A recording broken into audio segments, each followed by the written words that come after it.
نحمده ونصلي على رسوله الكريم اما بعد بسم الله الرحمن الرحيم عن ابن عمر رضي الله تعالى عنهما ان رسول الله صلى الله عليه وسلم قال المسلم اخو المسلم لا يظلمه ولا يسلمه من كان في حاجة اخيه كان الله في حاجته ومن فرج عن مسلم كربة فرج الله عنه بها كربة من كرب يوم القيامة ومن ستر مسلما ستره الله يوم القيامة رواہ البخاری و مسلم۔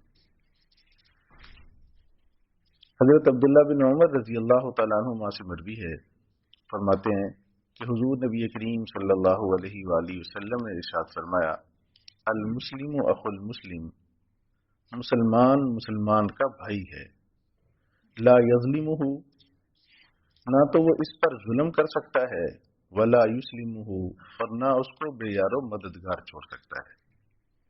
من کان فی حاجتی اخیہ کان اللہ فی حاجتی، جو شخص اپنے بھائی کی ضرورت میں مصروف ہوتا ہے تو اللہ جل جلالہ اس کی حاجت میں لگے رہتے ہیں۔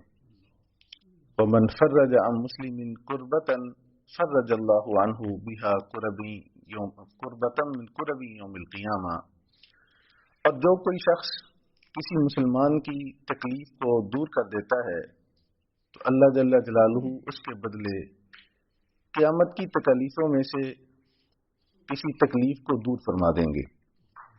ومن ستر مسلما سترہ اللہ یوم القیامہ، اور جو شخص کسی مسلمان کی پردہ پوشی کرتا ہے اللہ جل جلالہ قیامت کے دن اس کی پردہ پوشی فرمائیں گے۔ اس روایت میں جناب نبی کریم صلی اللہ علیہ وآلہ وسلم نے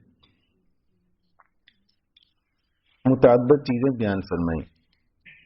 پہلی بات تو یہ سمجھائی کہ المسلم اخو المسلم، مسلمان مسلمان کا بھائی ہوتا ہے، جیسے خون سے رشتہ اخوت کا جڑتا ہے، اسی طرح کلمہ سے بھی رشتہ اخوت کا جڑتا ہے۔ فرمایا جو مسلمان ہوگا وہ اپنے دوسرے مسلمان کے حقیقی بھائی کی طرح ہے۔ کیا مطلب؟ آگے اس کی تفصیل بیان فرمائی، لا یظلمہ ولا یسلمہ، جیسے ایک بھائی اپنے دوسرے بھائی پر ظلم نہیں کر سکتا، اسی طرح ایک مسلمان اپنے دوسرے مسلمان بھائی پر ظلم نہیں کر سکتا۔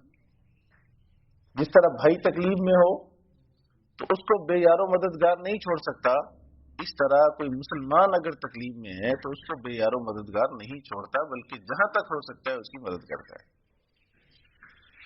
تو یہ ساری سوچنے کی چیزیں ہیں کہ یہ ایک اسلام اور مسلمان ہونے کے حقوق ہیں ایک دوسرے کے ذمے، کہ ان کی ظلم سے بھی بچا جائے اور ان کی تکلیف پر بھی نظر رکھی جائے، اگر ہو تو اس کو دور کرنے کی، اس کے ازالے کی پوری کوشش کرنی چاہیے۔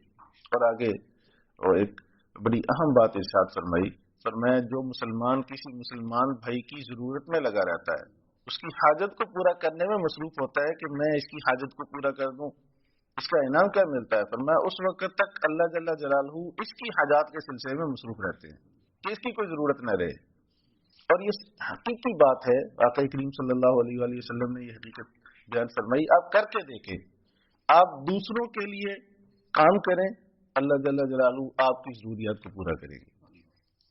یعنی میں اس پر اگر قسم کھا کر کہوں تو یہ حانث نہ ہوگا کہ یہ ایسی حقیقت ہے، آپ دوسرے مسلمان بھائیوں کی دنیاوی دینی ضروریات پوری کریں اور وقف کر دیں اپنے آپ کو، اللہ جل جلالہ آپ کی ساری ضروریات ایسے پوری کریں گے جیسے کوئی سارا دن کما کر اپنی ضروریات پورا کرتا ہے۔ یہ آنکھوں سے مشاہدہ ہے۔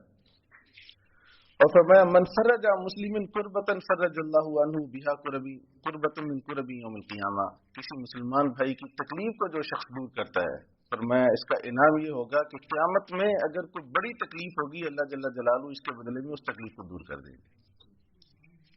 معمولی چیزیں نہیں ہیں۔ اور تیسری بات ارشاد فرمائی جو مسلمان کی پردہ پوشی کرتا ہے، اس سے کوئی ہو گیا جرم، اور جرم اس کی ذات کی حد تک ہے، سوسائٹی کے لیے کچھ زیادہ خطرناک نہیں ہے، اس سے کوئی بڑے دینی حرج نہیں ہوتا، تو فرمایا کہ اس جو پردہ پوشی کرتا ہے تو قیامت کے دن اللہ جل جلالہ اس کی پردہ پوشی کرے گا۔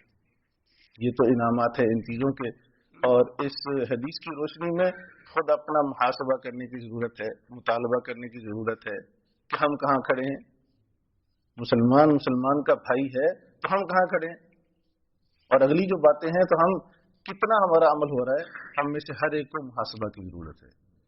اگر کریں تو یہ حقیقتیں انشاءاللہ نصیب ہوں گی۔ اللہ کریم مجھے اور آپ کو توفیق عمل نصیب کرے۔